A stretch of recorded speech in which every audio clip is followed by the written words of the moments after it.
40% ዓቕምካ ጥራሕ ትጥቀም ምህላውካ ትፈልጥ ዶ? ሰፊሕ እምሮ ክህልወካ ፍሉይ ዝኾነ ዓርሲ ምዕባለ ክታንጽ ዝተሓብአ ዓቕምካ ተጠቒምካ ኣብ ዓብዪ ደረጃ ክትበጽሕካ ትደሊ ዶ? እወ እንድሕር ኮይኑ መልስኻ ሚስጥር ናይዛ ናይ ብዙሓት ደቂ ሰባት ህይወት ዝቐየረት ካነት ሕርትሚ ዝተሰየመት መጽሓፍ ክትፈልጥ ግዴታኻ እዩ። ክቡራት ቤተሰብ ለማዓንቲ ስለ እንታይነትን ሚስጥር ትሕዝቶን ናይዛ መጽሓፍ ክንመሃር ኢና። መጀመርያ ግን እዚ ቻነል ናይ ዓወት መንገድታትን ዓርሰ ምዕባለን ትሕዝቶታት ዝቐርበሉ ቻነል ስለ ዝኾነ ላይክ፣ ሼር፣ ሰብስክራይብ ምግባር ጀምርዎ። እዚ ቪድዮ ክሳብ መጨረሻ ተተኸታተልኩም ድማ ርግጸኛ ኣብ ህይወትኩም ዓብዪ ለውጢ ክትምጽኡ ኢኹም። ሕዚ ብቐጥታ ናብዛ መጽሓፍ ክብለጉ። እዛ መጽሓፍ 2018 ዓመተ ምህረት ፈረንጂ ብዴቪድ ጎጊንስ ዝተባሃለ ውልቀ ሰብ ዝተጻሕፈት ኮይና ቀንዲ ትሕዝቶታት ናይዛ መጽሓፍ ድማ ደቂ ሰባት ከመይ ገይሮም ንናይ እምሮ ፍርሒ ወይ ድማ ትሮማ ይስዕርዎ፣ ንናይ እምሮ ደረት ከመይ ይበትክዎ፣ ፍሉይ ዝኾነ ዓርሰ ምዕባለይ ከመይ ይሃንጹ፣ ዘየቋርጽ ናይ እምሮ ጥንካረ ከመይ የማዕብሉ፣ ብኸመይ ናብ ዓወት ይወጽሑ ዝብሉን ካልኦትን ይርከብዋ። ዴቪድ ጎጊንስ ካብ ዝጸሓፈ ሓደ ዩር ቢጌስት ኢነሚ ኢዝ ዩር ማይንድ እዩ። እዚ ማለት እቲ ዝዓበየ ጸላኢኻ እምሮኻ እዩ። ሙሉእ ሙሉእ ክትቆጻጸሮ መስካኣልካ ግና ኣብ ደገ ዘሎ ኣይጎድአካን ንማል እዩ። እዛ መጽሓፍ ካነት ሕርትሚ ዝብል ርእሲ ዝተዋህባ ኣብ ህይወት ቃንዛ ወይ ድማ ከቢድ ፈተና ከጋጥመኒ ኣይኽእልን ማለት ከይኮነስ ከቢድ ፈተና ከጋጥመኒ ግና ኣይሰብረንን እዩ፣ ኣይስዕረንን እዩ፣ ተስፋ ኣያቆርፀንን እዩ ዝብል ሓሳብ ዘለዋ እዩ። ኣብዛ መጽሓፍ 8 ዓበይቲ ምስጢራት ዓወት ይርከብዋ። ቁጽሪ 1 ኤክስትሪም ኦውነርሺፕ ወይ ድማ ሙሉእ ሓላፍነት ውሰድ። ዴቪድ ኣብ ግዜ ቁልዕነቱ ብዙሕ ግፍዒ፣ ድኽነት፣ ዓሌታውነት እና ናይ ቤተሰብ ጭንቀት ኣጋጢምዎ እዩ። እንተኾነ ግና ህይወቱ ንምቕያር ዝጀመረላ መዓልቲ ካልኦት ምቋስ ክቋርጽ ከሎ እዩ። እንታይ ነገራት በፂሖም በደላት ኣብ ልዕለይ እንታይ በፂሖም ኣብ ክንዲ ምባል ሕዚ እንታይ ክገብር ምባል ጀመረ። ኣብ ክንዲ ነብኡን ቤተሰቡን ንቐረብቱን ሰባት ምውቃስ ሕዚ እንታይ ክገብር ኣለኒ ምባል መሪጹ። ንኣብነት ዴቪድ ካብ 300 ፓውንድ ንላዕሊ ክብደት ነይሩ። ሰባት ብዛዕባኡ ይጭነቑ ማለት ቤተሰቡ ይጭነቑ ነይሩ። ግን እቶም ካልኦት ሰባት ግን ብዛዕባኡ ኔጋቲቭ ነገራት ይዛረብዎ፣ ዓርሱ ንኸድንን ይገብርዎ ነይሩ። ንሱ ግን ንማንም ከይተዛረበ ንባዕሉ ረኣየ እና እቲ ሽግር ናተ እዩ ብምባል it is my responsibility to change my life ዓርሰይ ንምቕያር ናተይ ሓላፍነት እዩ ዝብል ጭርሖ ሒዙ ልምሙድ ይጀመር። ኩሉ ክወፅሖ ዝደለየ ክኾኖ ዝደለየ ድማ ኣሳኽዐ። ስለዚ እቲ ዋና ነገር ኣብ ባዕልኻ ሓላፍነት ምውሳድ እዩ። ንሰባት ዘይምውንጃል ኩሉ ነገር ባዕልኻ ክትፈትሖ ትኽእል ነገር ኩሉ ባዕልኻ ክትፈትሖ ምኽኣል እዩ ይብል። ቁጽሪ 2 ናይ 40% ሕጊ ወይ ድማ the rule of 40% ይብሎ። 99% ደቂ ሰባት 40% ዓቕሞም ጥራሕ ይጥቀሙ ምዃኑ ክሳብ ክንደይ ኢኻ ትፈልጥ? ዴቪድ ጎጊንስ ኣብዚ መጽሓፍ 40% ሩል ወይ ድማ ናይ 40% ሕጊ ኢሉ ይገልጾ።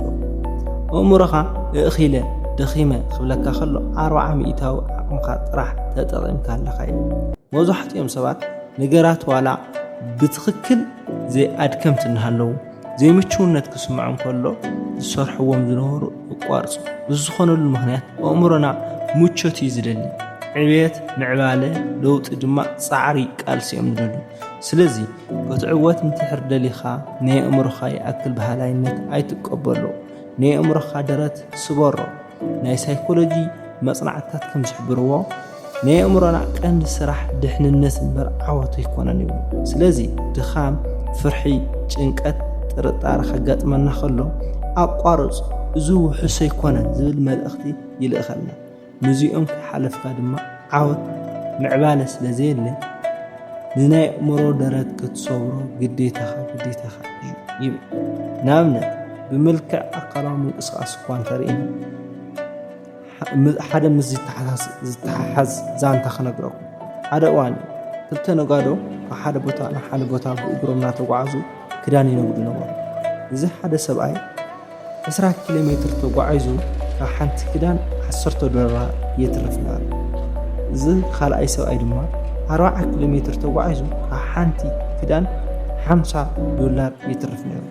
ሰባት ነዚ ኣብ ቀረባ ዝሸይጥ ወይ ድማ ትሑት ትርፊ ዝረክብ ሰብኣይ ንምንታይ ኢኻ ኣብ ቀረባ ብሕሳር ትሸጥ ኣለኻ 40 ኪሎ ሜትር ተጓዒዝካ ጽቡቕ ትርፊ ዘይትረክብ ይብልዎ።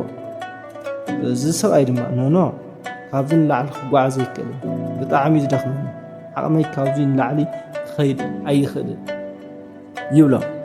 ካብኡ እዞም ሰባት ድሕሪ ዝተወሰነ መዓልቲ ኣብ መንገዲ ናብዛ ኩሉ ግዜ ዝሸጠላ ቀረባ ቦታ እናኸደ ኣብ መንገዲ ይረኽቦ እሞ እንተኣከለ እዚ ኩሉ ግዜ ትሰርሐሉ ቦታ እኮ ሸፋቱ ኣትዮም ሰባት ይኣስሩ ኣለዉ በልዎ።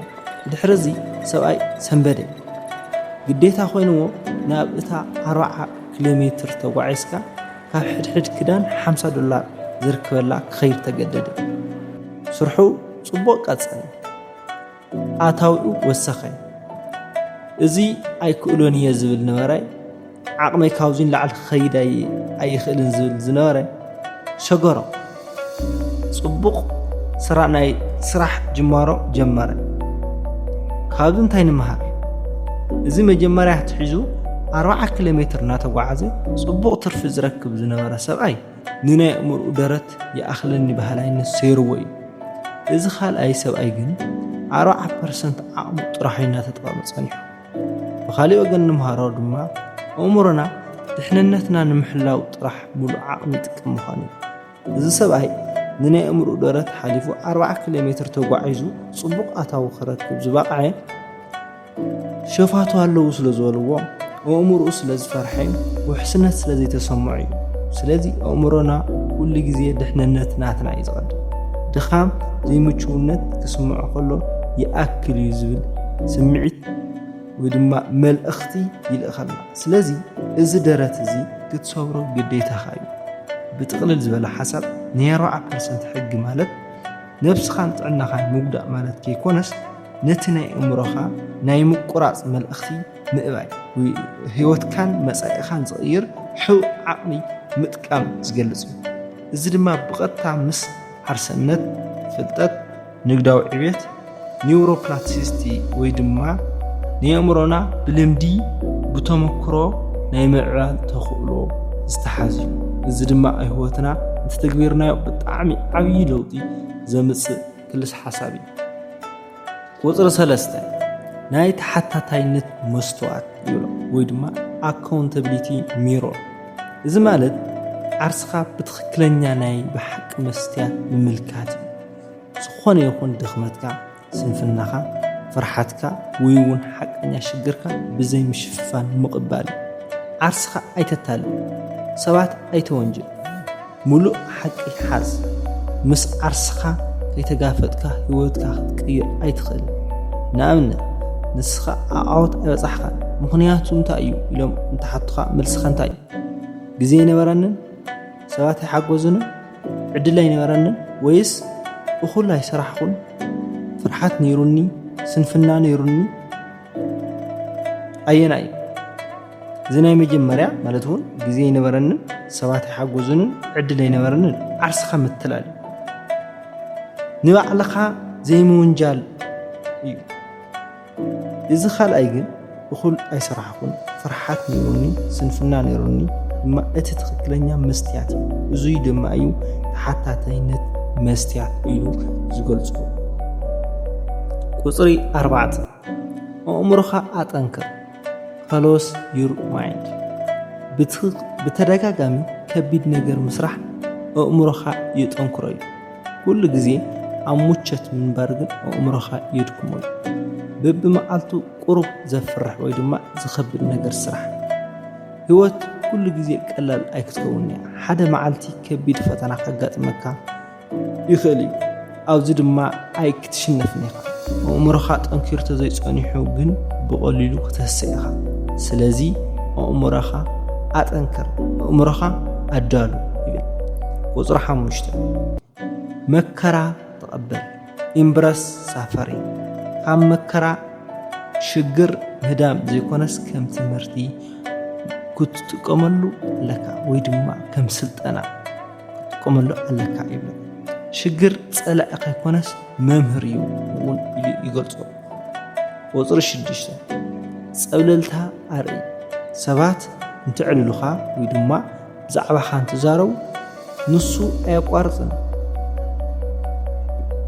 ከም ዝብሉ ግበር ካልኦት እንትደኽሙ ንስኻ ቀጽል ስቃይካ ናብ ሓይሊ ቀይር ሰባት ኣይኽእልን ክደክም እዩ ከቋርፁ እዩ እንትብሉኻ ብፅንዓትካን ጥንካረኻን ከም ዝድንግፁ ክወርቕ ቁጽሪ 7 ዲሲፕሊን ካብ ሞቲቬሽን ንላዕሊ ዲሲፕሊን is better than motivation ስምዒት ይቀየር እዩ ሎማዓንቲ ሓያል ስምዒት ክህልወካ ይኽእል ጽባሕ የለን ዲሲፕሊን ግን ቆዋሚ ስለዚ ብዲሲፕሊን ካምበር ብስምዒትካ ፍጹም ከይትግዛእ ይብል 8 ቁጽሪ መንነትካ ቀይር improve yourself ህይወትካ ዝውሰን ከም ንስኻ ኣብ ዓርስኻ ዘለካ ኣመላኽታ እዩ ኣነ ደካማ እየ እንተኢልካ ደካማ ትኸውን ኣነ ጠንካራ እየ እንተኢልካ ድማ ጠንካራ ትኸውን ስለዚ ዓርስኻ ኣማዕብል ትምህርቲ ተወሳኺ ትምህርቲ ውሰድ ዓወት ናይ መጨረሻ ይኮነ ካልኦት ዓወታት ከተመዝግብ ጻዓር